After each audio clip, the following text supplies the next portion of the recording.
Oke, jadi kami dari kelompok 3 kelas akademik TFB akan memaparkan hasil dari proyek yang telah kami buat. Di sini kami membuat satu proyek berjudul Photovoltaic Panel for Hydro Pumping Technologies.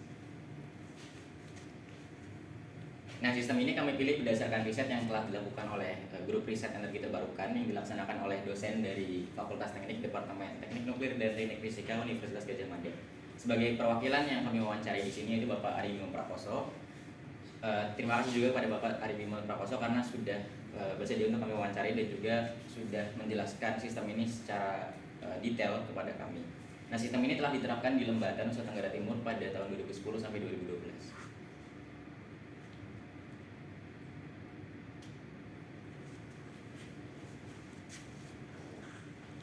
Oke, salah satu alasan kenapa kami memilih sistem ini itu karena kesadaran kami mengenai pentingnya dan sulitnya juga untuk mengakses air bersih terutama di Indonesia. Jutaan orang di seluruh dunia itu hidup dengan akses terbatas untuk mendapatkan air bersih. Di banyak belahan dunia, terutama Indonesia juga, masih menggunakan pompa air listrik untuk mendapatkan air bersih yang menggunakan solar sebagai bahan bakar untuk memompa air dari water resource untuk memanfaatkan air itu untuk digunakan untuk kehidupan sehari-hari. Namun sistem ini yang menggunakan solar sebagai bahan bakar itu nggak cuma membutuhkan servis rutin dan juga pembelian bahan bakar yang mahal harganya, tapi juga mengeluarkan karbon dioksida yang mencemari atmosfer. Nah, photovoltaic for hydro pump ini memberikan alternatif atau bisa menjadi jalan keluar, di mana setelah bertahun-tahun dilakukan penelitian dan juga kemajuan teknologi, telah terbukti berkelanjutan secara operasional, finansial dan juga lingkungan. Jadi selain baik bagi lingkungan, ini juga baik secara finansial. Dalam beberapa tahun terakhir, biaya teknologi untuk akses panel surya ini telah turun drastis. Bahkan harga panel surya yang digunakan dalam sistem ini bisa turun hingga 80%. Selain itu, panel ini juga mampu bertahan sekitar 25 tahun dan juga membutuhkan sedikit perawatan untuk penggunaan jangka panjangnya. Nah, faktor-faktor ini telah menjadikan photovoltaic for hydro pump sebagai cara yang sangat-sangat layak untuk memperluas akses energi di negara-negara berkembang, salah satunya Indonesia, dan juga masyarakat luas, sekaligus menciptakan ketahanan yang kuat terhadap perubahan curah hujan yang disebabkan oleh perubahan iklim atau pola musiman yang tidak dapat diandalkan. Beberapa pemerintah telah memilih untuk mensubsidi biaya pengompaan tenaga surya untuk meningkatkan kumpulan pembelajaran bersama untuk teknologi baru ini.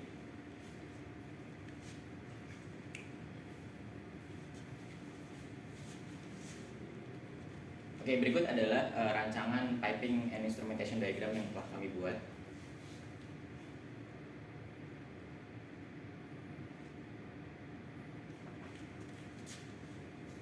Nah, untuk komponennya sendiri, yang pertama ini adalah pipa dan kabel konektor, di mana komponen ini berfungsi sebagai untuk jalannya air dan juga jalannya sumber listrik yang nantinya sumber listrik itu berasal dari cahaya matahari, kemudian dialiri menggunakan kabel ini.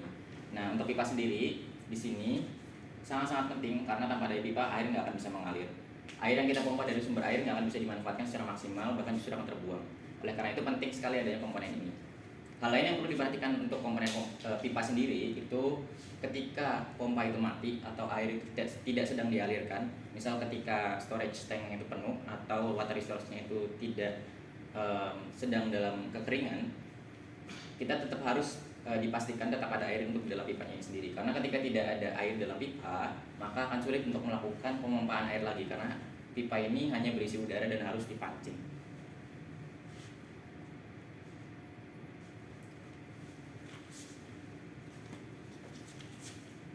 Oke, komponen lainnya ini ada pompa. Pompa ini merupakan bagian yang penting dari sistem yang kami buat karena tanpa ada pompa kita nggak akan bisa menarik air dari sumber air. Nah, pompa yang kami pilih di sini itu berjenis centrifugal pump, yang mana pompa ini didesain untuk menggerakkan fluida melalui transfer energi rotasi dari satu atau lebih rotor penggerak atau yang disebut sebagai impeller, yang bentuknya itu menyerupai kipas. Nah, bentuk kipas ini nantinya itu berguna untuk mendorong fluida bergerak secara radial.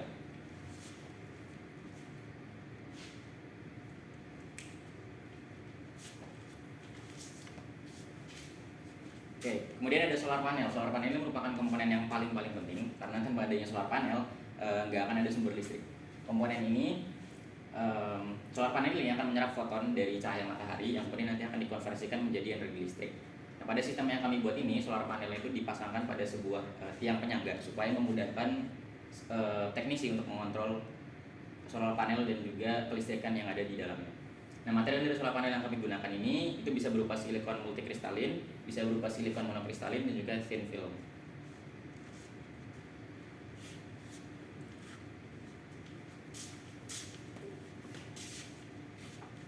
Oke, komponen berikutnya ada AC motor. Nah, AC motor ini adalah sejenis motor listrik yang mana dia menggunakan fenomena induksi elektromagnetik dengan menggunakan arus bolak-balik. Nah, pada dasarnya AC motor ini punya dua bagian, yaitu ada stator dan juga ada rotor. Stator ini berada di luar yang berfungsi sebagai penghasil medan magnet putar dengan disuplai oleh arus bolak-balik. Kemudian yang kedua rotor. Rotor ini berada di dalam komponennya yang berfungsi sebagai medan magnet putar yang melekat pada poros keluarannya.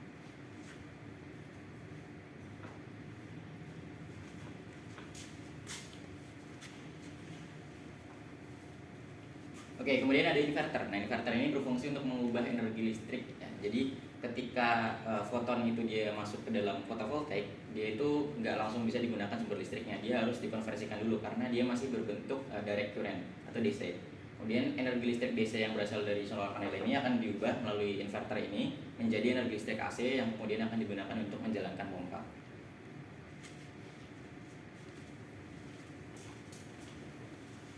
Terima kasih kepada saudara yang telah menjelaskan. Di sini saya akan melanjutkan kembali penjelasannya. Actuator control valve. Sensor ini berfungsi untuk melindungi pompa supaya dapat bekerja dalam kondisi air ada, tidak pada kondisi sumber kering. Mencegah kebocoran air ketika storage penuh, maka pompa akan berhenti. Dan dari segi elektronik, sensor akan memastikan bahwa pompa akan bekerja ketika sinar diberikan cukup untuk memompa air dari sumur hingga ke tangki, sehingga aliran listrik akan tidak sering mati dan menyala. Sensor ini dipasang pada sumur, storage tank, dan pada pompa.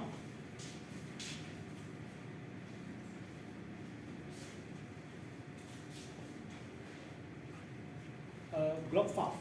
Valve ini berfungsi untuk menjaga air supaya tetap berada pada pipa ketika sumur kering atau pompa mati. Valve juga dapat digunakan untuk mengecek kebocoran, misal pada debit air atau ketinggian tertentu. Ketika tekanan terlalu rendah, secara perhitungan berarti terdapat kebocoran air, terutama ketika pipa yang dipasang pada sistem sangatlah panjang, misal untuk mengaliri air dari suatu perbukitan hingga ke suatu desa.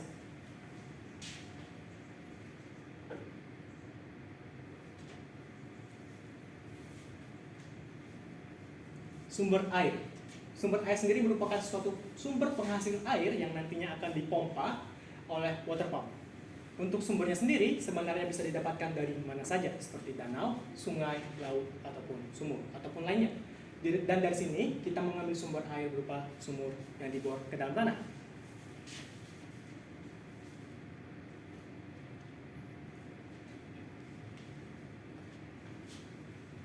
Seperti fungsi tangki pada umumnya, tangki air di sini berfungsi untuk menyimpan air yang telah dipompa agar kita dapat menggunakan air kapanpun, walaupun cuaca sedang tidak cerah ataupun malam hari, ataupun ketika surya panelnya sedang bermasalah.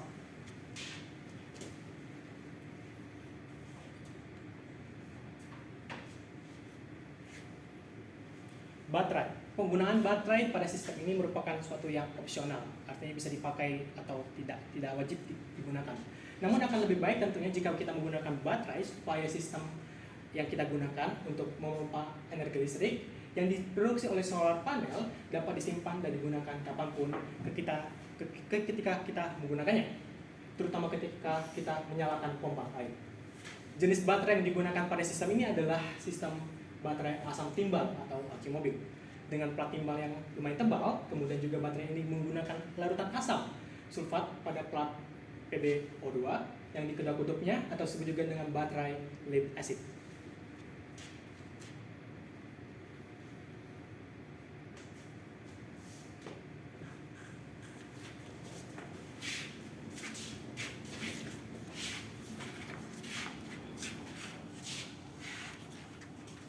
Ini merupakan simulasi yang telah kita rancang sebelumnya secara bersama-sama, dan ini merupakan gambaran yang apabila kita terapkan maka kemungkinan akan berbentuk seperti ini.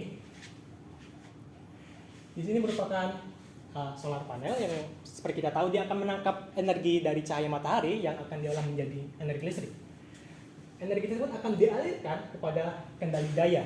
Nah, di sini akan mengendalikan setiap solar panel yang telah kita taruh sebelumnya.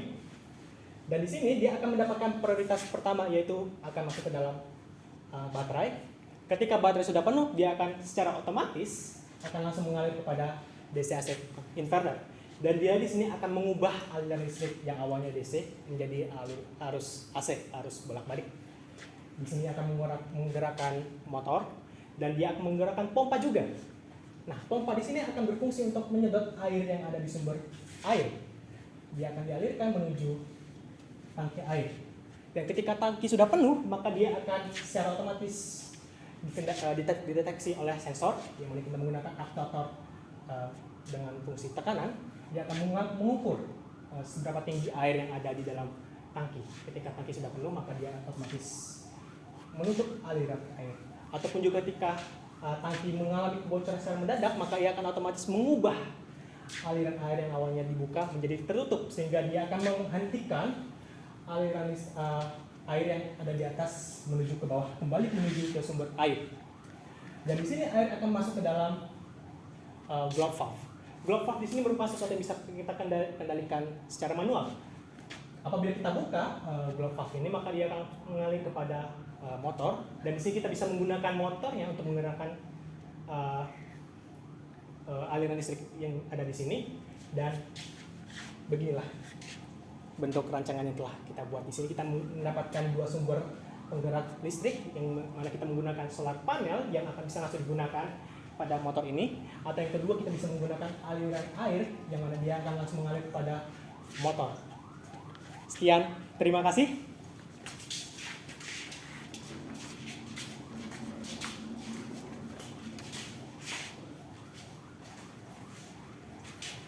Berikut adalah pembagian tugas yang telah kami kerjakan.